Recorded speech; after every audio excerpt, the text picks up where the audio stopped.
A laboratory cut open bag after bag of charcoal labeled 100% natural hardwood. Every single one of them lied about what was inside. One bag. Sold in a grocery store, said one ingredient. Oak. When the wood scientists put it under the microscope, there was no oak in it at all. Not a single piece. And here's what took me way too long to figure out. This is not one shady brand cutting a corner. This is the entire lump charcoal aisle. The bag you trust because it says natural, because it says hardwood, because it cost more than the blue bag your dad used. That one word, natural, is doing an enormous amount of lying. And by the end of this, I will show you the 5-second test that tells you which bags are real before you ever pay for them. By the end, you will know what is actually getting carbonized and dumped into that bag, which brands genuinely earn your money, and the one thing printed on the label that exposes the whole scam in about 5 seconds. Hold on to that. We are getting there. Start with the study, because this is the part nobody at the store will ever tell you. Researchers at a forestry lab pulled 15 bags of lump charcoal off American shelves. They cut apart more than 18,000 individual pieces and put every one under a microscope. All 15 bags misrepresented what was inside. They found 45 different types of wood across those bags. Pine, sweet gum, soft junk wood that performs terribly on a grill, tropical species from the other side of the planet, sitting in bags that claimed they were made in America. One mesquite bag was not even all mesquite, and 6 of the 15 bags had actual rocks in them. Rocks. You are paying hardwood prices by the pound for stone. 7 of the bags did not even contain the weight printed on the front. That is theft you can measure on a kitchen scale, and remember, none of these bags were flagged by some inspector. They all sailed onto the shelf, looking perfectly normal, which is exactly why the 5-second test I promised you matters so much. We will get there. And if you cannot trust a word on that bag, that $10 bag is lying to you. The $800 grill runs the same scam. That is why I built the Grill Buyer's Black Book. The brand report card names every brand built to die. It is $19.99. One bad grill costs you $1,000. The link is in the description and the pinned comment. Drop a comment right now with the brand you have been buying, because I want to see how many of you are about to flip that bag over. But the wrong wood is not even the disturbing part.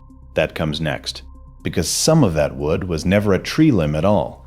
One of the biggest names in lump charcoal admitted in writing where its wood actually comes from, not forests.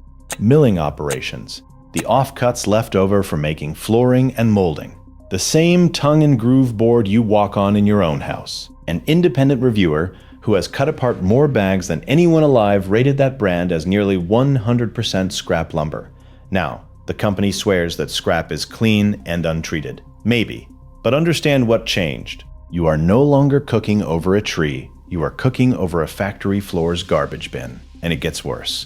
Wait until you see what someone actually pulled out of one of these bags. That same reviewer reached into a bag of so-called natural hardwood lump and pulled out a flat sheet of plywood. Real plywood. Thin layers of veneer glued together with adhesive, sitting in the charcoal you were going to grill over.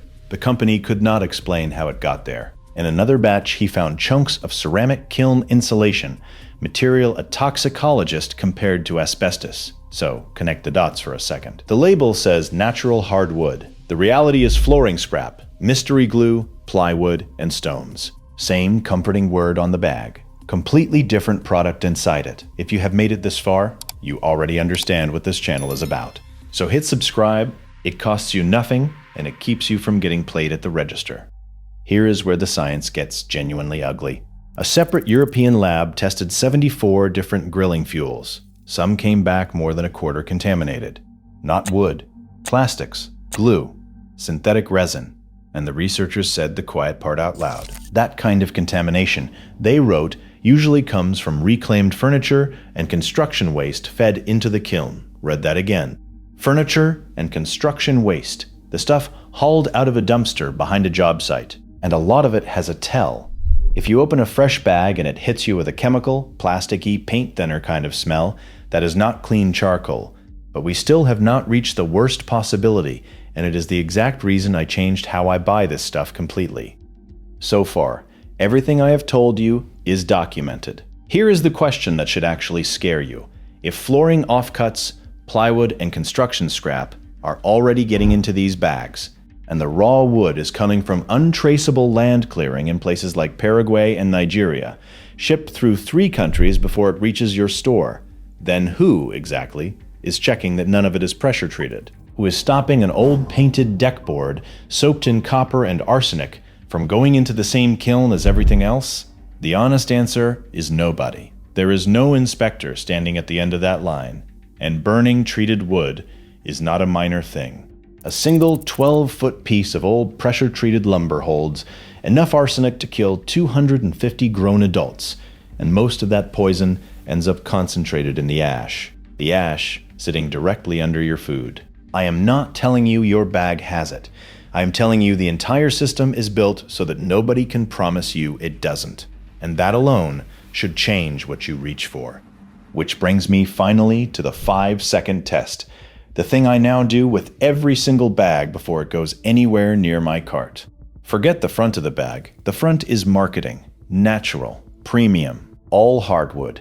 Those words mean nothing, and they are the exact words printed on the bags that failed every lab test. Flip it over and look for 2 things.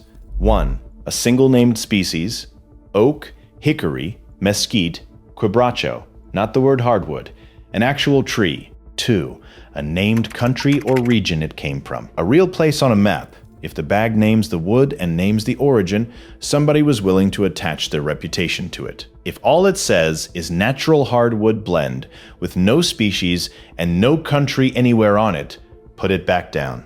That vagueness is not laziness. It is the entire point. That is the test. 5 seconds. It will save you from almost everything wrong in that aisle. So what actually passes? A few brands earn it, and not because the bar is high, but because honesty turned out to be rare. There is a brand called Rockwood out of the Ozarks that names its wood and flatly refuses to use flooring or furniture scrap, specifically so there is no varnish or paint sneaking in. You have also got Fogo and Jealous Devil, both dense, single-source hardwood, with Jealous Devil running 1 named species, quebracho, and almost no foreign junk in the bag. Then there is B&B, which actually names its oak and its mesquite. Honest caveat. None of these are the cheapest bag in the store, and you will not find them at every gas station. But at that point, you are not really paying for charcoal. You are paying for someone willing to tell you what the wood actually is. And after everything in this video, that is worth a couple of dollars. So here is the whole thing in 1 sentence. The gap between a bag that names its wood and a bag that just says natural is the only thing you really need to understand about this entire aisle. You now know something the guy standing next to you at the store, grabbing the cheap stuff for the weekend, has no clue about. The cleanest fire is still the one you actually checked yourself. So check it. 5 seconds, flip the bag, find the species, find the origin, and stop handing your money to a word that was engineered to lie to you. YouTube thinks you'll like this video, so click it. And if you made it to the end, subscribe.